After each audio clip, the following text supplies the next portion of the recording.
بینەری بەرنامەکانی دیدار سڵاوتان لێبێت بە خۆشحاڵیەوە هاتینەتەوە خزمەتان بۆ پێشکەشکردنی بەرنامەی ئەوڕۆمان لەم ئاڵلقەیە و توێژێکمان دەبێت لەگەڵ هونەرمەندی بەڕێز سیروان قادری سەبارەت بە کاری هونەری و بەرهەمە هونەریەکانی خۆی و کاریگەری شۆڕشی ژینە لەسەر لایەنە جۆراوجۆرەکانی کۆمەڵ لە ڕوانگەی بەڕێزیانەوە ناوبڕێک وەربگرین دینەوەلاتان.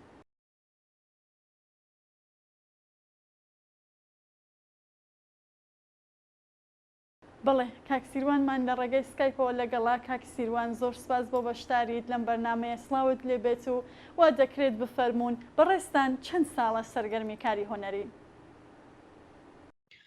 ڕێز و سڵام هەست بۆ ئێوە هەروە هاوکارانی خۆشەویستان و بینەران و بیسەرانی بەرنمەکەتان. پێم وابێ شتێک زۆرتر لە 15 ساڵێک بێت کە با بڵێن وەکو کاری تۆمارکرا دەستم پێ کردووە و کاری موسیقای کە تۆمار بکرێتەوە و یەکەمین جاریش لە لەندەن ماوەی 15 ساڵ لەمەوە پێش یەکەمین کارم تۆمار کرد بە کۆمەکی بەسڵا هاوکاری ڕەفیقەکانێکی زۆر. بەڵێ کاک سیروان جەنابتان وەک هونەرمەندێکی سرود و گۆرانی بێژ تیم و ناوەڕۆکی بەرهەمەکانتان سیاسین کۆمەڵایەتین یان ئاوێتەیەکن لە هەردووکیان؟ زۆربەی کارەکان بەتایبەت بەهۆی ئەو ژانری موسیقا کە من تیا ڕەحەتم و لەوێ ئەحساسەکەم دەنگی خۆم پێ باشترا لە مارش و لە ڕاکە جارێکیش لە پاپا بووە بەڵام کە ڕاکە زۆرتر کارەکان بۆیە شێوازی سرودە زۆرتر و شعرەکانی شەر بەتایبەت ماناهایەکی کۆمەڵایەتی و سیاسی هەیە زۆرتر تا شێوازەکانی تر. بەڵێ هەر سەرکەوتوو بن کاک سیروان ئێوە بە هەردوو زمانی کوردی و فارسی بەرهەمەکانتان خۆڵقاندووە ئەمە بەیرادەی خۆتان بووە یان بارودۆخەکە سەپاندوویەتی و تا چەند گرنگە کەسانی بەتوانە هەوڵ بدەن بە چەندین زمان مەبەستی خۆیان بگەێنن؟ لە بەشی دوومی پرسیارەکەتەوە دەست پێ بکەم گرنگە هەر کەسێک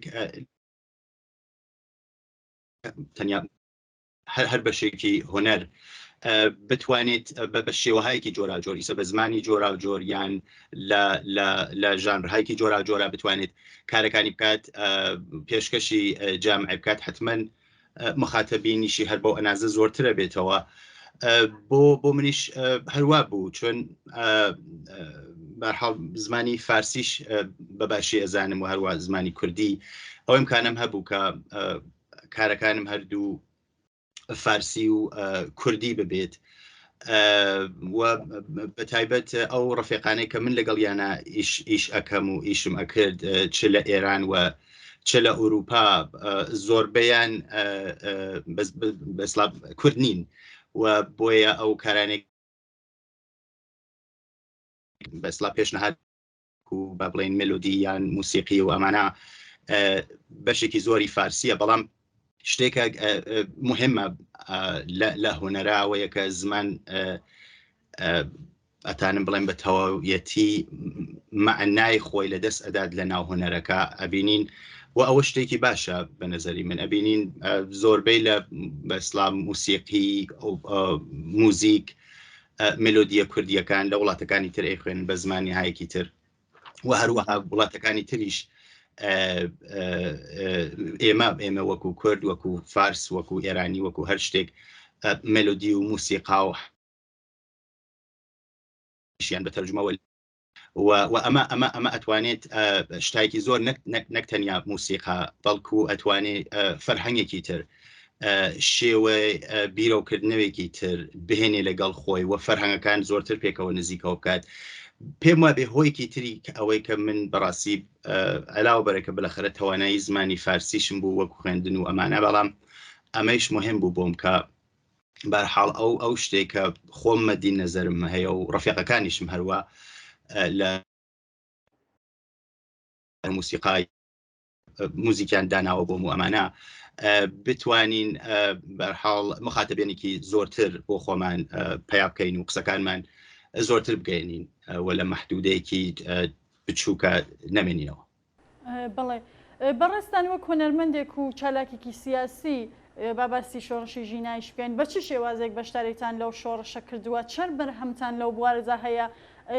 یان لە چەند ئاکسیۆن و کۆبوونەوەدا وەک هۆنەرمەندێک بەشداریتان کردووە؟ ئەم ماوەی دەمانی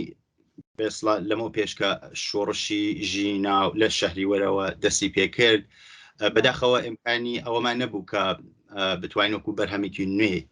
ئامادە بکەین هەرچەند دەمەوە دەسایە و بەرحاڵ چەندمانێکیشە لەسەری کارەکەین بەڵام هەر بەو قەناعەتە نەگەیشتین یان شرایطەکەی ئەوانە بوو کە بتوانین تۆماریکەین و بە تەواویەتی ئامادە بێت و بڵاوی بکەینەوە بەڵام لەگەڵ هاوڕێیانم لێرە لە وڵاتی نۆروێژ لە زۆربەی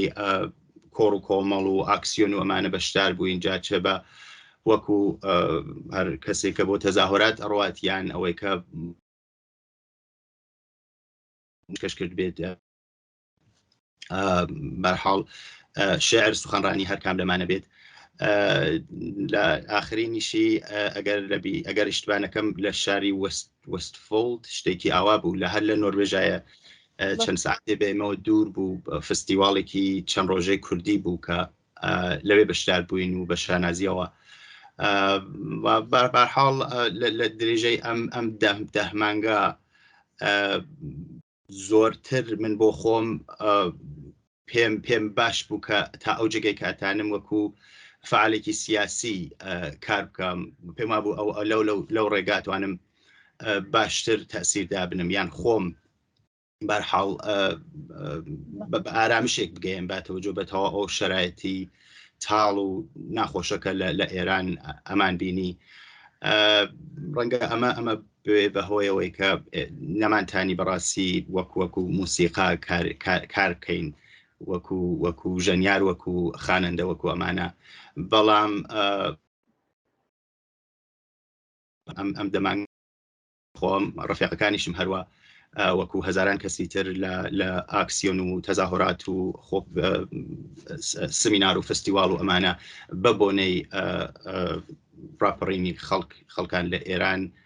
بەشدار بووین. بەڵێ دەستان خۆش بێت و سەرکەوتوو بن کاک سیروان ئەگەر مایل بن لێرەدا بینەری و گوێبیستی یەکێک لە بەرهەمەکەتان بین. سپاس دەکەم.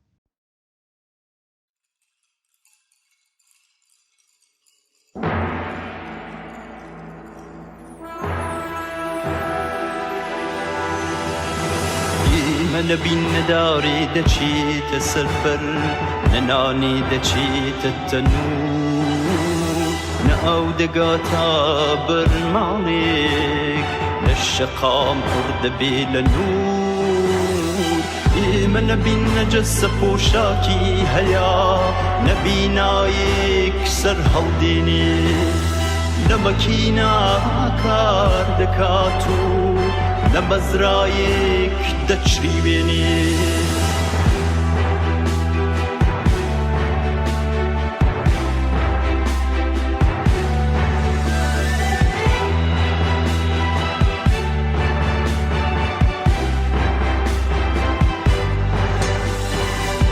ئێمە نەبین تالارەکانتان بێفڕن دەخنکێن لە گەندگودا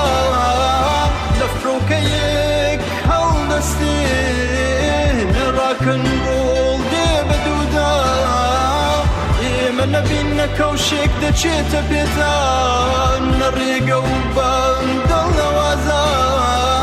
لە مەکتەب ڕەتووکەی دەبێ نە لە خۆشخانێک سازە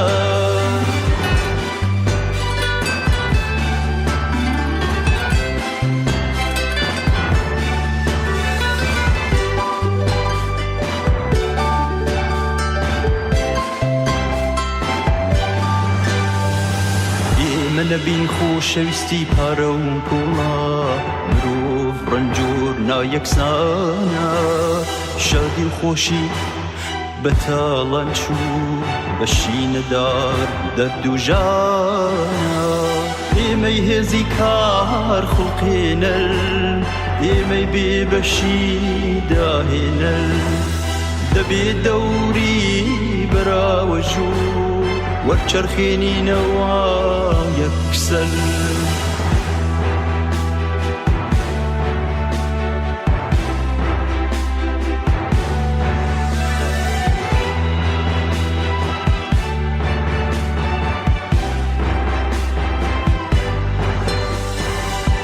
من نبین تالارەکانتان بێفڕن دەخنکن لە گەندگودا لە فڕۆکەیەک هەڵدەستێن ڕاکەن ڕۆڵ دێ بەدوودا ئێمە نەبین نەکەوشێک دەچێتە پێتان لە ڕێگە و بەندەڵ نەوازە لە مەکتەب پەرتووکەی دەبێت لە نەخۆشخانێک سازە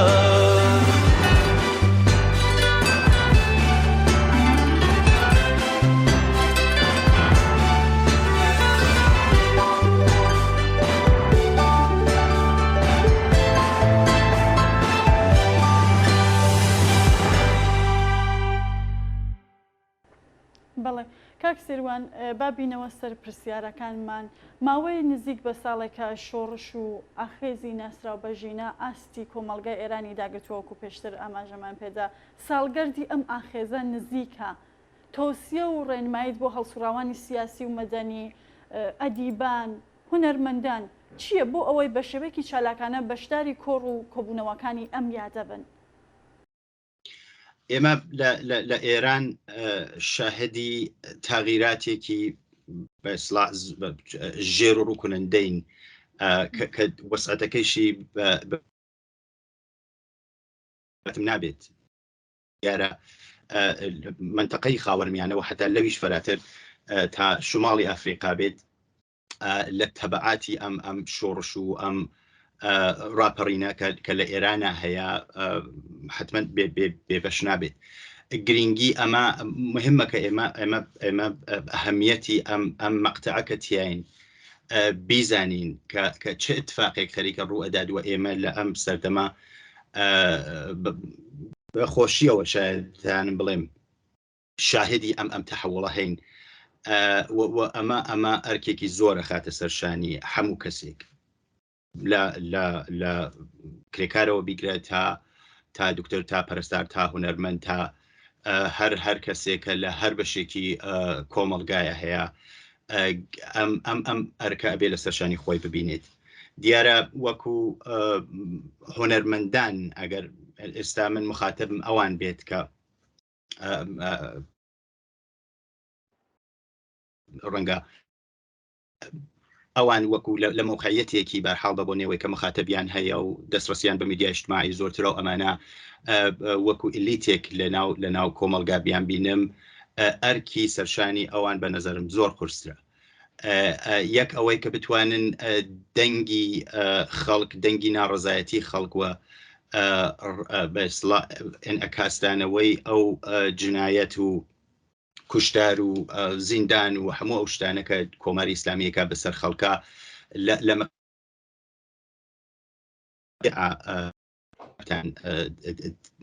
دەنگی بدەنەوە و بە علاوە بێن بە هانای خەڵکەوە بەخۆشیەوە بەشێ زۆر لە هونەرمەندان لە ئێران و لە کوردستان و لە دەرەوەی وڵاتیش بەم شۆڕشەوە پێوەست بوون و ئەمە قەدەمێکی مهم بوو لەناو ئەو جامعەوە زۆر کۆمەکی کرد بەوەی کە خەڵک یا دەنگی خەڵک زۆر ڕەساتر بێت من هیوادارم ئەهەمیەتی ئەم مەقتەعە تاریخیە دووچەندان ببێت و ئەم ئەرکە کە لەسەر شانی هەمومانە بتوانین بەڕێوەبەرین و بە زووی شاهدی سەرنگونی کۆماری ئیسلامی ئێران و هەروە تەواو ئەو دەوڵەتە مرتەجعانەکە لە منتەقا هەن بین و هیوادارم خەڵک بە خواستە دێرینەکانیان ئازادی بەرابەری و ڕفاه بگەن. بەڵێ زۆر سپاس کاک سێروان با باسی بەرهەمەکانتان بکەین تا ئێستا چەندانە بەرهەمتان بڵاو کردووەتەوە و وەکو پێشتری ئاماژەتان پێدا کە بەرهەمێکتان بۆ داهاتوو بەدەستەوەیە جگە لەو بەرهەمە چیتانیش بۆ داهاتوو بەدەستەوەیە؟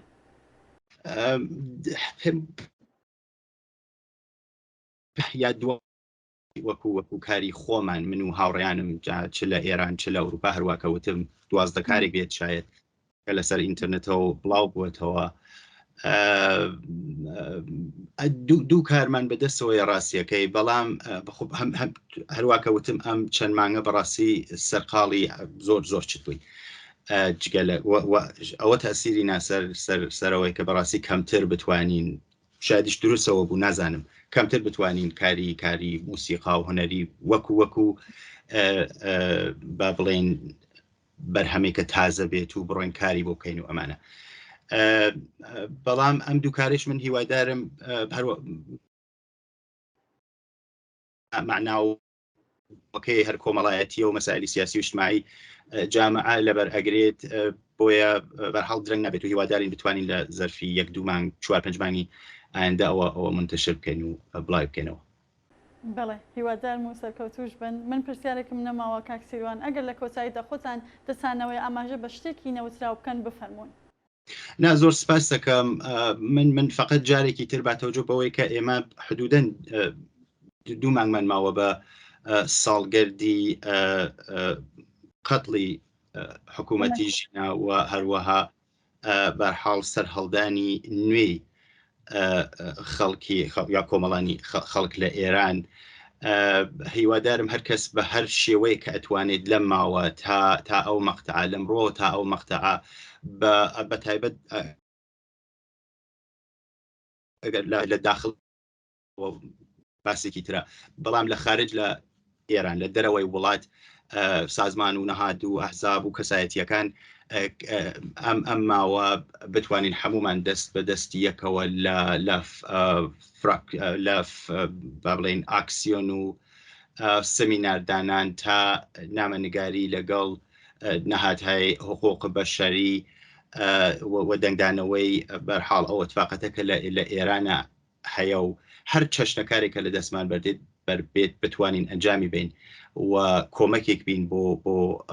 خەڵک و زەحمەتکێشان و کەسان هەیە بە جنایەتەکانی. زۆر سپاسی ئێوەکەم.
Socialism, true now.